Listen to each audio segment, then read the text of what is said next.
Entonces, esta molécula que vemos ahí, glicerina, ¿qué le está pasando a la glicerina? La glicerina se le va a adicionar un fosfato. ¿Ese fosfato de dónde viene? Del ATP. Entonces, vemos que al lado izquierdo está la glicerina y cuando vemos al lado derecho, vemos que en el tercer carbono, uno de esos grupos OH fue reemplazado por un grupo fosfato. O sea, la molécula fue fosforilada, o sea, se transfirió un grupo fosfato del ATP, fue transferido al glicerol. Entonces este glicerol ya quedó glicerol fosfato. Ese tipo de reacciones son mediadas por las transferasas. ¿Ya? Si hay algo que no entienden, me dicen por favor. Bueno, listo. Entonces, ahí ya nos quedó claro. Oxidorreductasas, transferasas. Oxidorreductasas, reacciones de oxidorreducción. Transferasas, transferencias de grupos funcionales completos. O sea, por ejemplo, que se pase un grupo fosfato de una molécula a otra molécula. ¿Sí?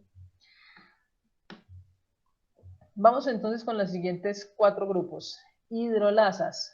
Catalizan la ruptura de enlaces químicos con la participación de moléculas de agua.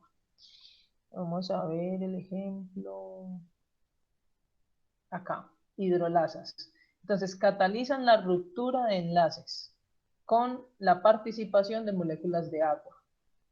Esto que vemos ahí en la imagen, vemos dos, dos, dos aminoácidos, ¿sí? Y esos dos aminoácidos se rompen, o sea, ahí vemos uno que está marcado en color negro y el otro que está marcado en color rojo. Miren ahí ese oxígeno que tiene, perdón, ese carbono que tiene doble enlace hacia arriba con el oxígeno. Ese carbono que vemos allí, que está unido al nitrógeno de color rojo, ese enlace que hay ahí entre ellos es lo que se conoce como el enlace peptídico, ¿sí? Entonces, ese enlace peptídico es el que se rompe con la hidrólisis.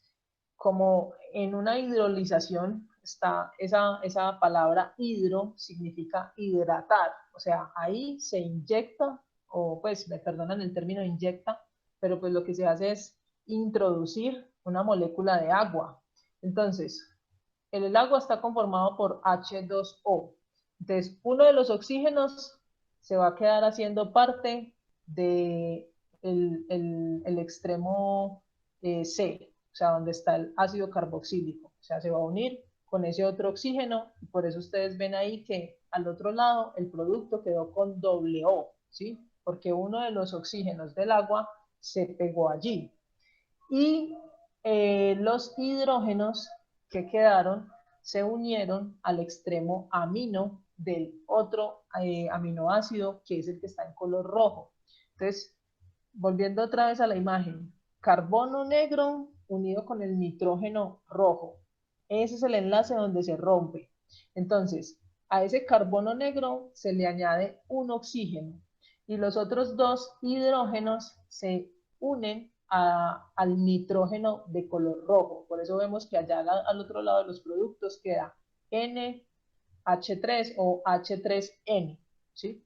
Entonces, cuando se separan esas moléculas, ese tipo de reacción se conoce como hidrólisis. Entonces, vemos que ahí había un dipéptido o pues sí, un dipéptido porque estaba formado de dos aminoácidos y al otro lado vemos que quedan dos aminoácidos solos. ¿Sí les quedó claro?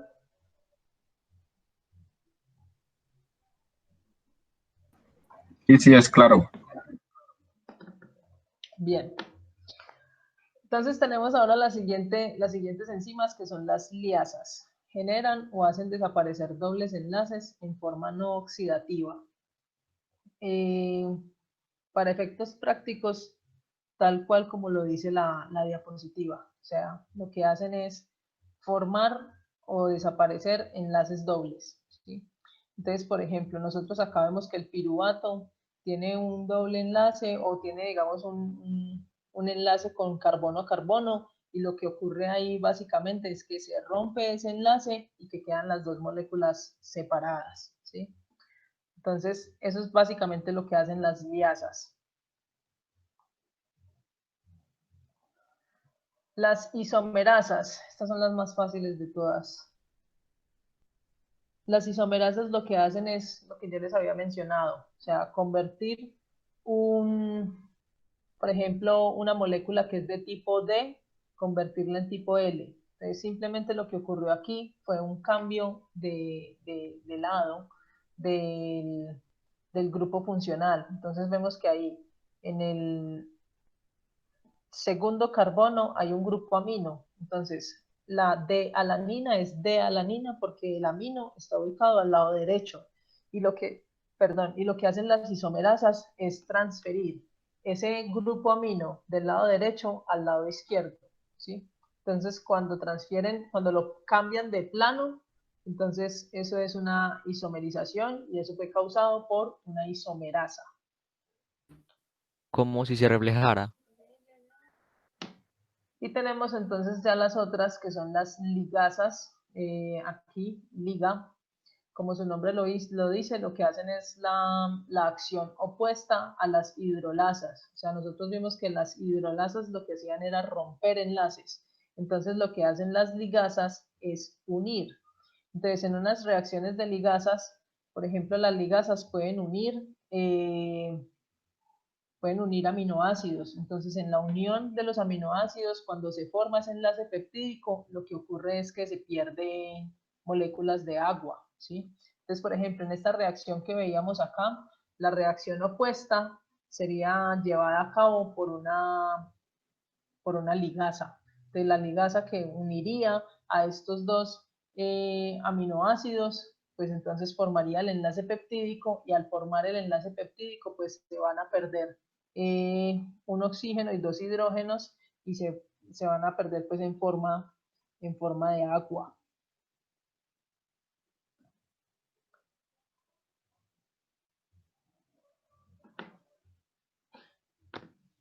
¿Cómo lo vieron? ¿Estuvo muy horrible o fue fácil?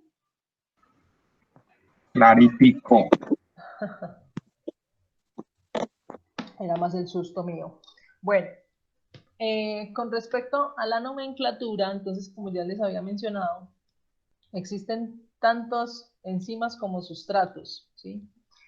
Y ya sabemos de que las enzimas pues tienen una acción determinada.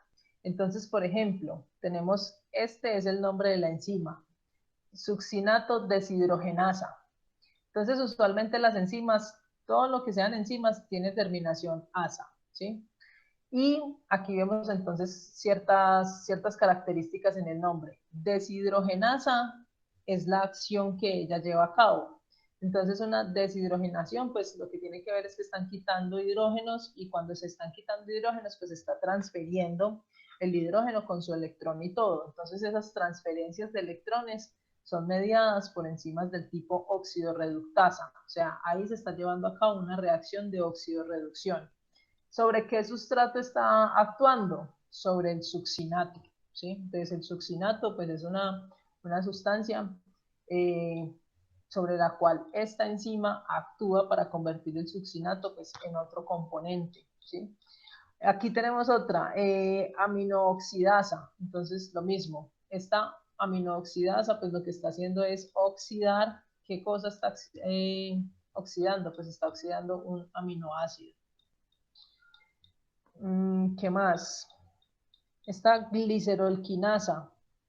Entonces, esas quinasas, pues ya sabemos que hacen parte de las enzimas transferasas y lo que están haciendo la glicerolquinasa es añadiendo un grupo funcional ¿a quién? Al glicerol, ¿sí? O sea, ya sea que lo esté fosforilando, etcétera, etcétera. Y está, por ejemplo, las glucosas 6-fosfatasa. Entonces, esta fosfatasa lo que está haciendo es fosforilando una molécula de glucosa.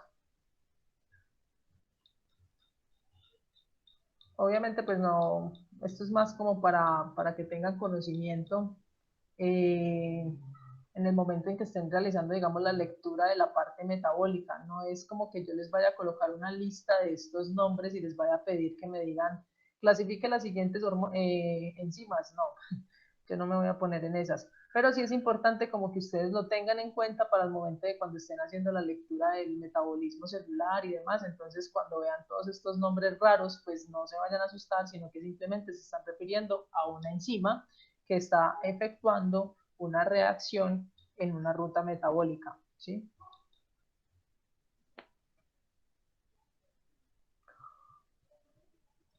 Preguntas hasta ahí.